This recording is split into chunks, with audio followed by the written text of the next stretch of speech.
नमस्कार दोस्तों, मैं मनोज कुमार।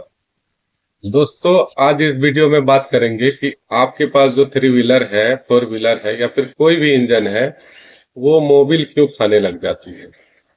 मोबिल खाने का मुख्य कारण क्या होता है, और एक समय के बाद आपके पास चाहे कोई भी गाड़ी हो, वो मोबिल खाना शुरू कर ही देती है। तो एक समय के बाद यदि मोबिल खाने लग जाती है तो उसमें कोई दिक्कत नहीं है। लेकिन कुछ भाई ऐसे भी है जो बार बार इंजन का काम करवा रहे हैं, और इंजन का काम करवा करवा करके उसका 2-3 महीने का समय भी नहीं होता है और उसकी गाड़ी फिर से मोबिल खाने लग जाती है। तो इस समस्या को कैसे सुधारा जाए, और इस समस्या को सुधारने के लिए क्या करना चाहिए। जो भी ओनर भाई है वो तो पार्ट्स लगाते हैं, मिस्त्री भाई जो बोलते हैं उसके अनुसार वो सामान का लिस्ट लेकर के सामान गाड़ी पर लगा देते हैं।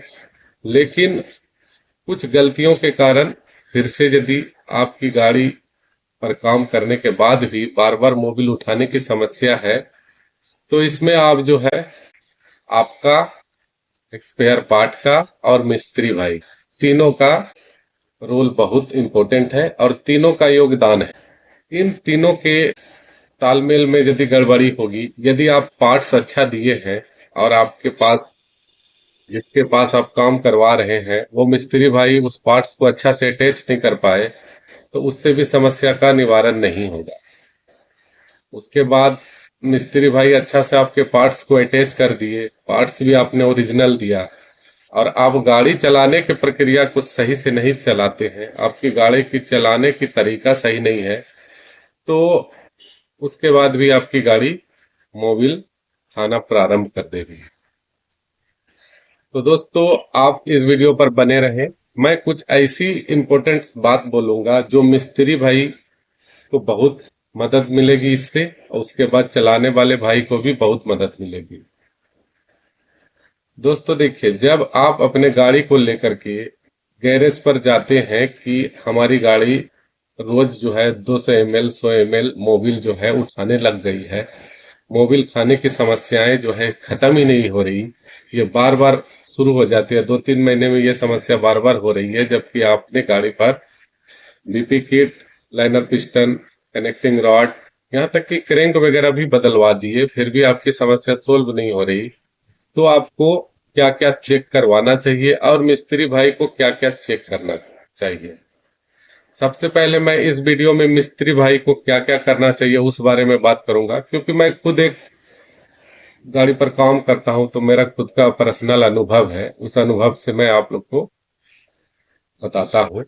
यदि कुछ आपको भी मेरे से ज्यादा परफेक्ट आपके पास यदि नॉलेज है तो आप कमेंट्स के माध्यम से हमें शेयर करें, उससे हमें भी कुछ सीखने को मिल जाएंगे। दोस्तों, गैरेज पर जब गाड़ी जाती है और ओनर कहते हैं कि हमारी गाड़ी पर ऑयल उठाने की समस्या है, तो सबसे पहले गाड़ी पर मिस्त्री भाई को क्या करना चाहिए। देखिए, मिस्त्री भाई गाड़ी को तो अच्छा से रीड करेंगे। ऑयल खाने की दो समस्याएं खास करके निकल करके आती है। एक तो होता है कि इंजन जो पार्ट बाय पार्ट अटैच होता है, अटैच होने के लिए गैस्केट का उपयोग होता है, प्रेसी बॉन्ड वगैरह कुछ गोंद का उपयोग होता है। तो आपकी गाड़ी पर मिस्त्री भाई को देखना चाहिए कि इंजन जो अटैच है नट बोल्ट से, जिस जिस जगह से मतलब अच्छा से फिटेड किया गया है, उस एरिया से कहीं से बाहर से ऑयल लीकेज तो नहीं हो रहा। पहला चीज ये देखना चाहिए। इंजन के बाहरी पार्ट से यदि लीकेज हो रहा है, अटैचमेंट वाली पार्ट से, तो हो सकता है कि आपकी गाड़ी पर ऑयल खाने की समस्या ना हो, केवल बाहर से ऑयल जो है निकल जाता हो। तो उसको रोकने की प्रक्रिया पर पहले फोकस करना चाहिए। कुछ जगहों में क्या होता है कि कुछ लोग जो है लाइनर पिस्टन रिंग वगैरह डाल देते हैं, पता चलता है कि उसका ऑयल गैज से मोबिल निकल रहा था, ऑयल फिल्टर लूज थी, पर ये बहुत कम होता है। ऐसी बातें बोल करके मैं मिस्त्री के ज्ञान पर सवाल नहीं कर रहा। दूसरा प्रक्रिया ये होता है कि इंजन के अंदर जो लीकेज होती है, इंटरनल लीकेज जिसे बोलते हैं, उस लीकेज को भी ध्यान से देखना चाहिए।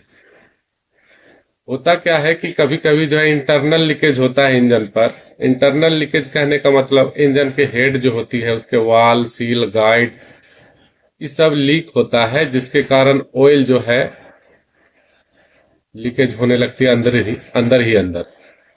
वो ऑयल बाहर कैसे आएगी? वो बाहर तो नहीं आएगी, लेकिन इंटरनल जब लीकेज होगी तो आपकी गाड़ी जो है साइलेंसर के माध्यम से, जो धुआं फेंकने वाले होते हैं ना साइलेंसर, उस पर आप उंगली से देखिएगा तो वहां पर जो है आपका धुआं के एरिया जो होता है, लास्ट साइलेंसर का पॉइंट, वहां पर आपके कालापन ज्यादा दिखेंगे। देखिए, ये नया साइलेंसर पर तो आप तुरंत परख लेंगे, लेकिन किसी का पुराना गाड़ी है, पुराना साइलेंसर है, तो उस पर आप कैसे जांच कर पाएंगे कि ये वास्तव में इंटरनल लीकेज है? तो उसको चेक करने के लिए आपको साइलेंसर को आप खोल दीजिए। साइलेंसर को खोल करके, मतलब हेड के पास से, और वहां से भी आप उसे चेक कर सकते हैं, क्योंकि साइलेंसर पुराना हो जाने के बाद पता ही नहीं चल पाता है कि इंटरनल लीकेज को हम कैसे चेक करें। तो साइलेंसर को हेड के पास से खोल के गाड़ी को कुछ देर चलाइए। आपको ऑयल की कुछ वहां पर जो है निशान दिखने को मिलेंगे।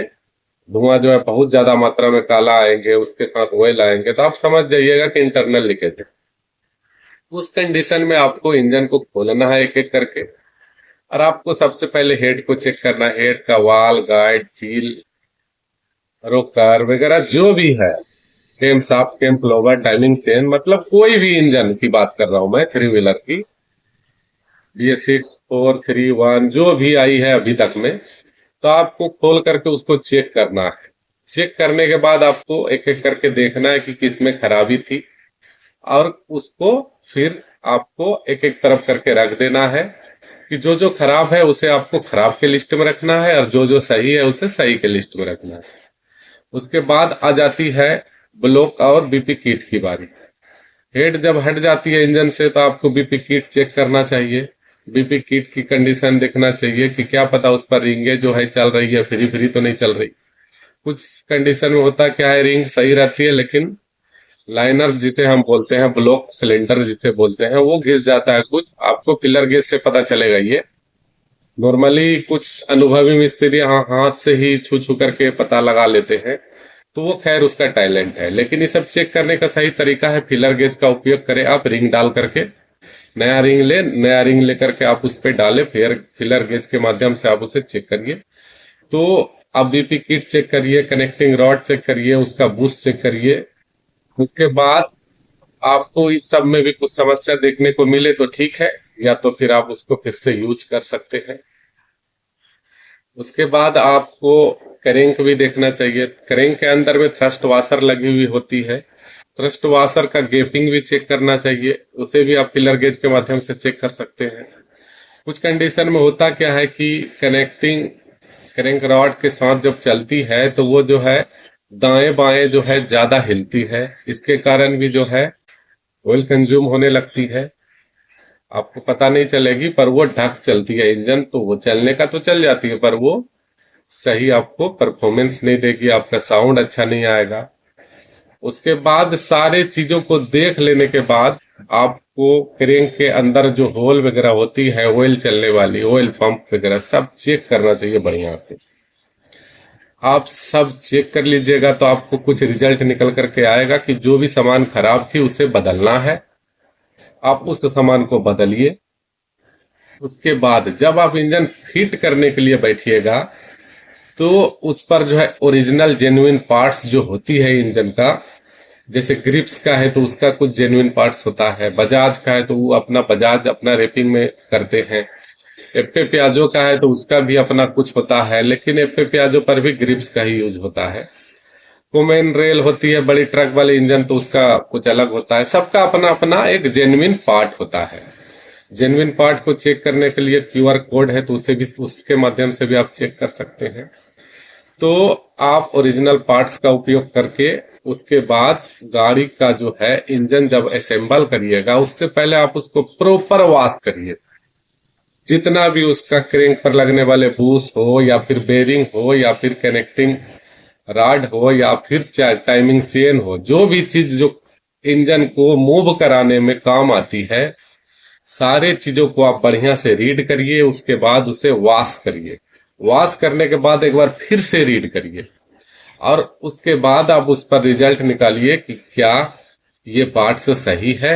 जैसे कि बेरिंग हो गया, बूस हो गया, क्रैंक हो गया, कनेक्टिंग रॉड हो गया, अपना गजन पिन हो गया, लाइनर पिस्टन हो गया।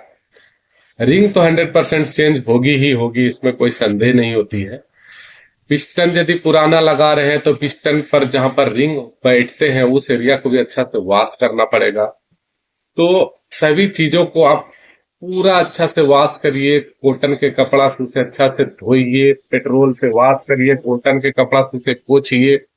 अच्छा से जब अंदर क्लीन हो जाए इंजन, और जो भी पार्ट्स आप उसमें नया लगा रहे हैं उसे लगाने के लिए एक परफेक्ट जानकार मिस्त्री का होना जरूरी है। वो जब उसे सही तरीका से सेट करेंगे, सही टाइमिंग से सेट करेंगे, सही तरीका से उसे फिट करेंगे, तो बाहरी जो लीकेज होने की समस्याएं होती है उस पर भी आप गैस्केट का सही उपयोग करके उसे आप लगाइए। ये सब आप जब करा दीजिएगा तो आपकी इंजन जब स्टार्ट करिएगा एकदम परफेक्ट स्मूथ साउंड आएगा।